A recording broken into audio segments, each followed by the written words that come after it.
Alright. Hey guys, NightHawk here, and today in Blockland I thought I'd just show off the brand new Robin. And it's based off the self-explanatory Reliant Robin that was viewed by Jeremy Clarkson on Top Gear on Season 15, Episode 1. So what just gave me the idea is I'm just modeling something for the Challenger, and then boom, because there's times where I think of random thoughts, and the random thought was Top Gear, and then thinking of the Ryan Robin from Top Gear, boom, this is when this happened. So at first, when I get it in game, I instantly scored it, like totally, because it would. I'll tell you right now that the roof does not go over the head, and this is the first attempt, and this is also the first car, the second car to have glass, but the first car to have this like cyan type of glass you maybe see on Felipe 1020's cars. And also, this is the first ever car ever made using resource images. So if you remember the vortex I did, the first ever one in that old topic, what would be a car known as a vortex, and the one that's not looks like a port and this looks long, wide, and stupid. Well, I used that kind of technique on this thing, and my goodness, I've improved. I mean, look at this. It's the second best, or let's say it's tied with the Bolt of first place of the best car I've ever modeled. Seriously, I just love this car. Like, the only concern is I thought the hood, like the front part right here was actually just a little bit too long of the whole car. But I don't really know. I think it looks okay, but if you disagree, then I guess you just disagree. But if you need me to, slash if you want me to, I can probably move the stuff back so the front looks a little bit shorter, so the car doesn't look completely wide. So yeah, the Robin. Actually, no, I rarely remember what the speed was, but hey, let's actually check it out right now. So first, let me get on the highway without tilting over. And at first, when I was trying to get this thing in, taking Barnabas's advice with adjusting the mass center,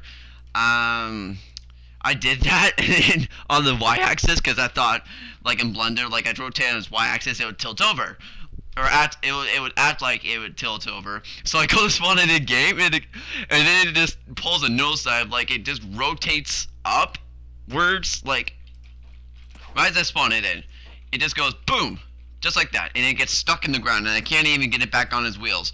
So I was basically stuck like that. And hands-on vehicle didn't seem to work, but it turns out a little part of it, piece of code was missing in the vehicle script, so that was fixed. And then I found out how to fix the mass center problem, and it was just turning out I had to move the stuff on the Z axis just to make it tilt. It wants to tilt a little easily, like let's say when you start flooring it and then you're turning it all the way to the left at 90 degrees at the same time. But I might decrease it, I might increase it, but let me host the Vehicle City driving server sometime, and let me hear your honest opinion on this thing, okay? Alright, so oh shoot, I forgot to oops, I forgot to test the speed. Alright, so let's get back on the highway and pull U without tilting this thing over. Okay. If you want to make U-turns like I just did, I suggest you go absolutely slow. Okay. 3, 2, 1, go. Alright, so it's 40, 50, 60. Alright, come on. How fast are we going to go? 65 points. Come on. Oh, 65.7 miles per hour. And I think that's pretty legit because this actually, I meant to make this pretty slow. Or you know what I mean.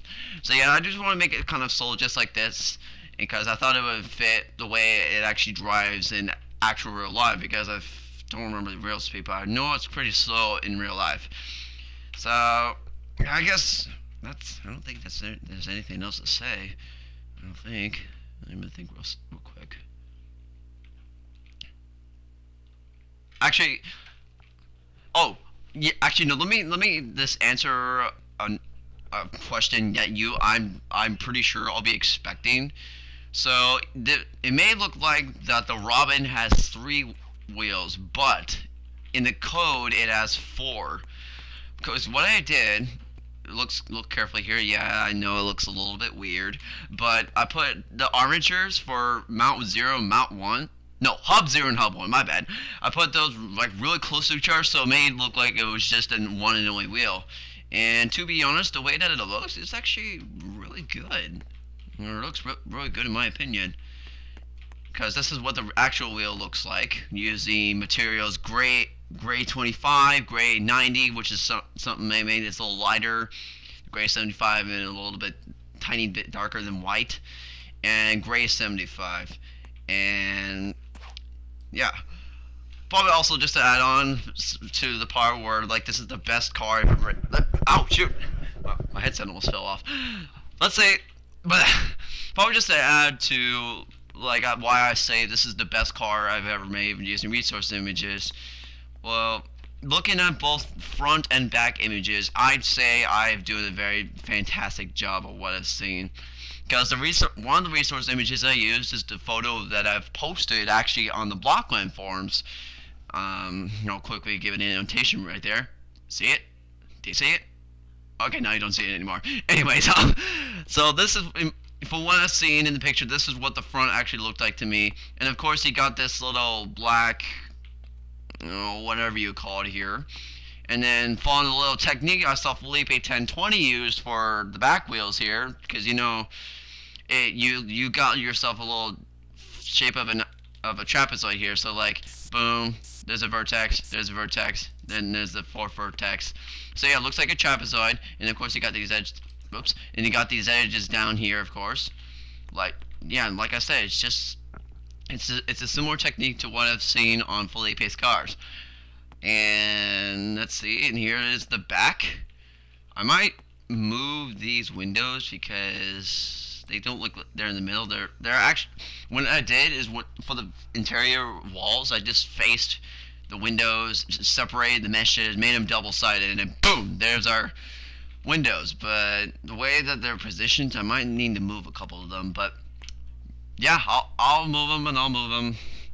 So no need to worry on that.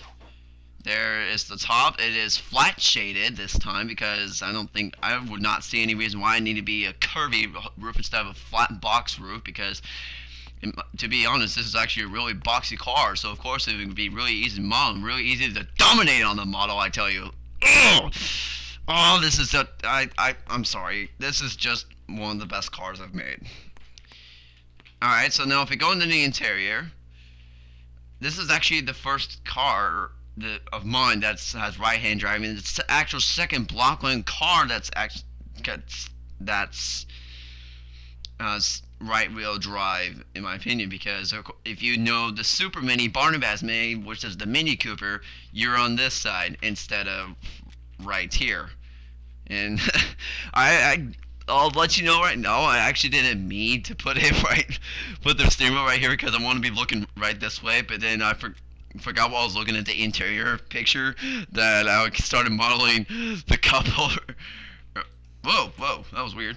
I started modeling that little glove box right there, and I'm like, oh shoot, I think I've messed up here. Oh well. So then I just kept modeling, and then this happened. And you got your little stick shift here, which I might scale, because seriously, that is tiny. If I put my little blocky hand on that, man, that would just. And we got our seats here, and there's room for 3 of your friends. And right back here, it's gonna be a little hard to see. Let's see if turning off shaders helps. Yeah, I think that helps a little. Yeah, see, you got yourself a little trunk so you can put a little bit of groceries back there.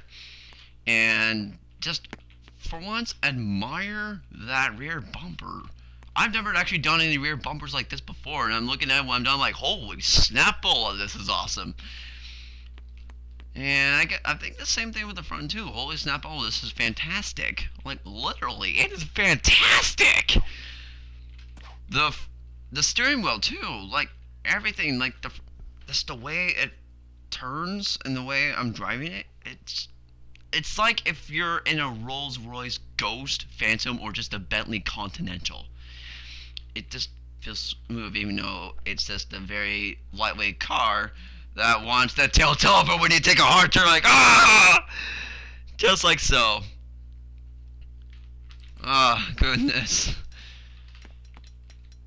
So, yeah, I guess before I quickly sign off, a little driving tip, stop driving this because I actually got the hang of driving this awesome three-wheel car, even though it's four wheels and script, but I still say it's a three-wheel car. Anyway, so of course you can drive at full speeds no matter what, but when you take corners or change lane, let's start with changing lanes. So you're at full speed here and you want to change lanes. I suggest you do not go like that because there's a result. That's somewhat of a result. So make sure you have some time to pass and just gently move over and then gently move back if you're passing or just changing lanes. And then let's just quickly go over here for here. If you need to make like sharp 90-degree turns or something like that, just go really slow because if you're speeding through a curve, you're gonna tilt. And I may fix that bug so you'll have a lower chance of risking of tilting. And just slow down the hills because I don't know what will happen, but I'm going to increase the tire radius because I think that might need to be adjusted. Alright, so you're at the light, you're at an intersection, just slowly turn to the right or to the left, just like so, and you should be pretty good. Alright, so that's just for another update for NightHawk's vehicles topic, and for all you YouTube users who are just fans with like me, but you don't know about my vehicles topic, just click that annotation you may be seeing right now, and you get to see all the awesome progress I've been making for Blockland. And all you Blockland forum users, why don't you just reply down, just tell me what you think of this thing. So, I think that's all I gotta say. I'll see you awesome people around as soon. Darn it, I'm stuck. Alright, I'll see you around. Bye-bye.